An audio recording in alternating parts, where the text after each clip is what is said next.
दोस्तों, आज की इस मूवी की शुरुआत एक ऐसे गांव की एक लड़की से होती है जो जिस्मानी धंधा कर अपनी जरूरतों को पूरा करती है और गांव के लोग भी उसकी गुफा की खुदाई कर अपने गन्ने का रस निकालकर अपनी जिस्मानी आग को शांत करते हैं। इस मूवी की शुरुआत एक मीता नाम की लड़की से शुरू होती है जो अभी अभी जवान हुई है और वह खेतों के बीचों बीच चादर और चटाई समेट रही होती है और उससे थोड़ी ही दूर एक आदमी बैठकर पैसे गिन रहा होता है।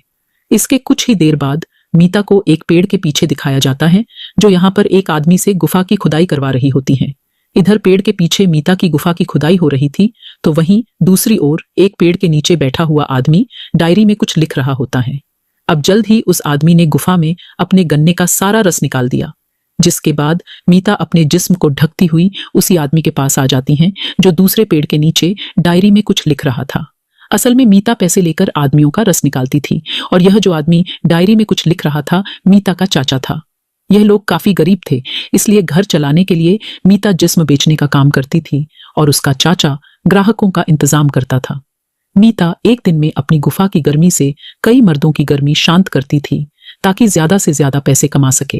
वह फ्रेश होने का सामान हमेशा अपने झोले में ही रखती थी ताकि हर बार फ्रेश होकर अपने अगले ग्राहक से मिलकर गुफा में धमाके कर सके। उसके ग्राहक आदमी जैसा कहते थे, मीता वैसे ही धमाके करती और करवाती थी, इसलिए उसके सभी ग्राहक उससे बहुत खुश रहते थे। पूरा दिन काम करने के बाद रात को यह दोनों बहुत सारा खाना लेकर घर आते हैं, जिसे देखकर मीता का चचेरा भाई बॉबी और उसकी छोटी बहन बहुत खुश हो जाते हैं। खाना खाने के बाद मीता नहाने लग जाती है और उसका चाचा बाहर बैठकर फिर से हिसाब किताब करने लग जाता है। इसी बीच बॉबी मीता के पास आकर उसे एक चाकू देता है ताकि जरूरत पड़ने पर वह उसका इस्तेमाल कर सके। बॉबी जानता था कि उसका बाप और बहन क्या काम करते हैं, इसलिए उसने उनकी सुरक्षा के लिए चाकू दिया था।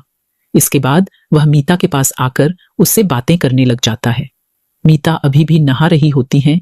बॉबी के पूछने पर वह उसे बताती है कि वह किस किस तरह से अपने ग्राहकों की इच्छाएं पूरी करती है।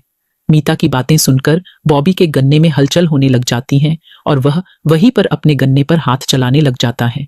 जल्दी ही मीता भी नहाकर बाहर आ जाती हैं। तभी उसका चाचा आकर उसे तैयार होने के लिए कहता है क्योंकि उन्हें अभी अभी एक ग्राहक मिल गया था और उससे मिलने जाना था। मीता जल्दी जल्दी तैयार होकर अपने चाचा के साथ निकल जाती हैं। फिर अगले ही सीन में कुछ ही देर बाद मीता ग्राहक की बाहों में थी और उसका चाचा बाहर खड़ा होकर दारू पीने के साथ साथ उसकी गर्म आवाजें भी सुन रहा होता है। देखते ही देखते ग्राहक मीता के साथ जबरदस्ती करने लग जाता है, जिससे मीता की गर्म आवाजें चीखों में बदल जाती हैं। मीता की चीखें सुनकर उसका चाचा अंदर आ जाता है और चाकू दिखाकर ग्राहक को रुकने को कहता है, लेकिन ग्राहक उसकी एक नहीं सुनता है। मीता किसी तरह आदमी का गन्ना अपनी गुफा से निकालकर अपने चाचा के पास आ जाती है, जिससे ग्राहक को गुस्सा आ जाता है और फिर वह पहले उसके चाचा को धक्का मारता है और फिर उसी के चाकू से उसका गला काट देता है। चाचा की मौत के कारण सभी लोग बहुत दुखी होते हैं। अब मीता पूरा दिन घर पर ही रहती हैं, जिसके कारण धीरे धीरे इनके घर में रखा राशन खत्म हो जाता है। एक दिन शाम के समय यह लोग खाना खा रहे होते हैं, तभी चाचा के मोबाइल पर एक ग्राहक का कॉल आता है। पहले तो मीता इसके ऊपर ध्यान नहीं देती, लेकिन फिर वह घर के हालात देखकर कॉल रिसीव कर ही लेती हैं। ग्राहक से बात करके मीता तैयार होकर ग्राहक से मिलने चली जाती हैं, लेकिन पिछले ग्राहक की हरकत के कारण मीता और बॉबी काफी डरे हुए होते हैं। इसलिए बॉबी मीता के साथ जाने का फैसला करता है ताकि जरूरत पड़ने पर वह उसकी मदद कर सके।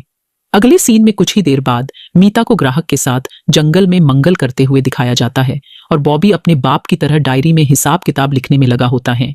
इसके बाद मीता एक ही दिन में बहुत सारे लोगों से धमाके करवाती है।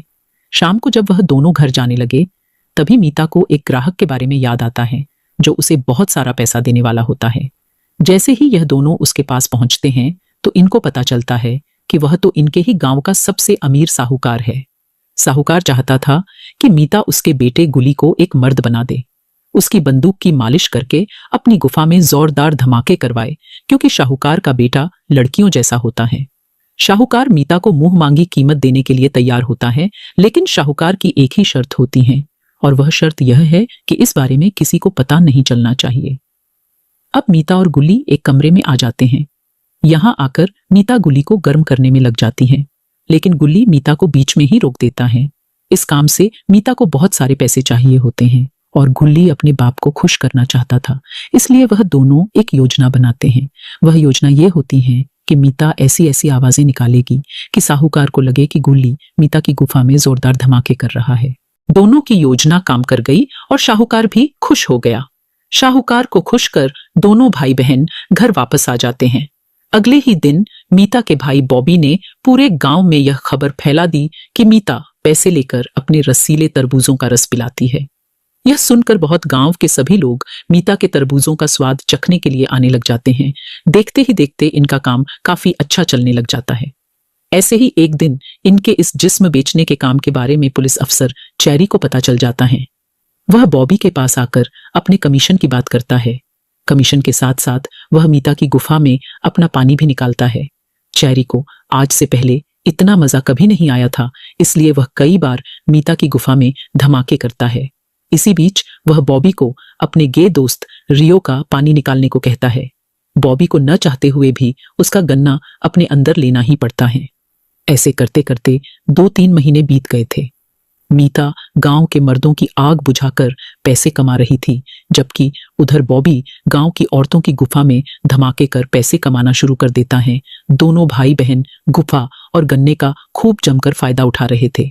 एक दिन यह दोनों गुफा और गन्ने का पानी निकालकर घर की ओर जा रहे थे, तभी रास्ते में इन्हें चेरी मिलता है। चेरी इनसे अपना कमीशन लेने के लिए रुका हुआ था, जिसे लेकर वह वहां से चला जाता है। अगले दिन मीता को काफी तेज बुखार हो जाता है। बॉबी जल्दी जल्दी उसे कंबल में लपेटकर दवाई लेने बाहर चला जाता है। इसी दौरान चेरी भी गांव में चक्कर लगा रहा था।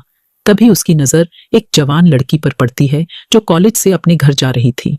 चेरी का उस पर दिल आ गया और वह उसका पीछा करने लगा। लड़की घर आकर अपने कपड़े बदलने लग जाती है और चेरी छुपकर उसे देखने लग जाता है। वहीं दूसरी तरफ चेरी का साथी रियो पूरे नशे में था और तभी उसकी मुलाकात बॉबी से होती है। वह बॉबी से अपना पानी निकालने को कहता है, लेकिन बॉबी को उसके साथ कुछ खास करना नहीं पड़ता, क्योंकि रियो बहुत नशे में था। बॉबी के पास मीता की दवाई के लिए पैसे कम पड़ गए थे, इसलिए वह रियो के पैसे और उसकी घड़ी चुरा लेता है। इसके बाद वह उन पैसों से दवाई खरीदता है और घर जाकर अपनी बहन को देता है।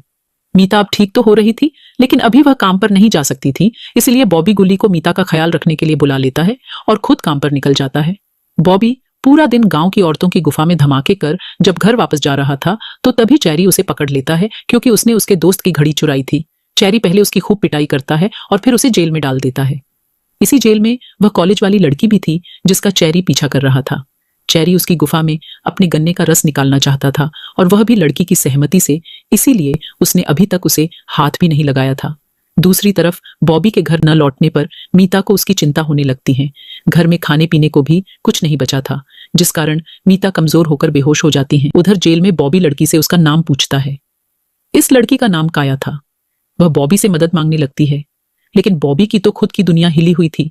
उन दोनों को बातें करते देख चेरी को गुस्सा आ जाता है। फिर वह काया को डराने के लिए चेरी साला बॉबी की पिटाई कर देता है। साथ ही वह उसे काया से दूर रहने की धमकी भी देता है। कुछ देर बाद चेरी की वह डायरी हाथ लग जाती है, जिसमें मीता के ग्राहकों के नंबर और पूरा हिसाब किताब लिखा हुआ था। वह बॉबी के पास आकर उससे कहता है कि अगर तुम्हें यहां से बाहर निकलना है तो मुझे पैसे देने होंगे, लेकिन बॉबी के सारे पैसे तो मीता के इलाज में खत्म हो चुके थे। अब चेरी मीता के एक ग्राहक को फोन करके काया के साथ मजे करने के लिए जेल में बुलाता है, लेकिन जब वह आदमी जेल में आता है तो चेरी उससे पैसे लेकर उससे भगा देता है। बॉबी हर हाल में काया को बचाना चाहता था, इसलिए वह कुछ सोचकर चेरी से एक सौदा करता है और वह कहता है कि काया को मारने के लिए मैं और मेरी बहन तुम्हारी मदद कर सकते हैं। ये बात चेरी को सही लगती है, इसलिए वह जल्दी जल्दी मीता को पुलिस स्टेशन आने के लिए कहता है, लेकिन मीता के पहुंचते ही वह उसे काया के साथ जेल में डाल देता है। मीता को कुछ समझ नहीं आ रहा था कि यहाँ क्या हो रहा है। मीता के पूछने पर चेरी उसे पूरी बात बताता है कि तुम्हें मया को मेरे गन्ने का रस निकालने के लिए तैयार करना है। अगर तुमने यह काम कर दिया तो मैं तुम्हें और तुम्हारे भाई को छोड़ दूंगा। अब मीता को ना चाहते हुए भी मीता काया को तैयार करने लग जाती है। काया के तैयार होते ही चेरी उसे अपने पास बुलाता है। वह पहले तो काया के साथ प्यार से पेश आता है, लेकिन फिर वह अचानक जबरदस्ती उसकी दोनों गुफाओं में जोरदार धमाके करने लग जाता है, जिससे काया की चीखें हर तरफ गूंजने लग जाती हैं। अब चेरी अपना काम खत्म कर वह काया को फिर से जेल में डाल देता है। रात को जब वह फिर से काया के साथ धमाके करने के लिए लेने आता है तो मीता उसे रोक देती है, क्योंकि चेरी के जोरदार धमाकों से काया की हालत खराब हो गई थी, इसलिए काया को आराम की जरूरत थी। अब मीता चेरी से कहती है कि मैं काया के सामने ही मैं तुम्हारे गन्ने की सवारी करूंगी।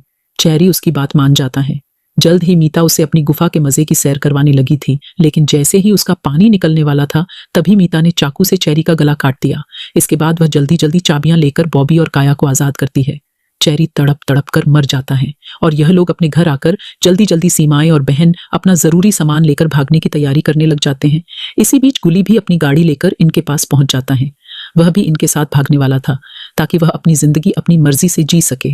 अगली सुबह यह सभी लोग गांव से बहुत दूर निकल आते हैं। बॉबी को काया पसंद आ जाती है और काया भी उसका साथ पाकर बहुत खुश होती हैं। इस तरह सभी लोग खुशी खुशी अपनी जिंदगी जीने लगते हैं। इसी के साथ इस मूवी की कहानी का यहाँ पर समाप्त हो जाती है। दोस्तों, आज की ये कहानी पसंद आई हो तो एक लाइक जरूर कर देना। तो मिलते हैं एक और धमाकेदार वीडियो के साथ, तब तक आप चैनल को सब्सक्राइब कर लें।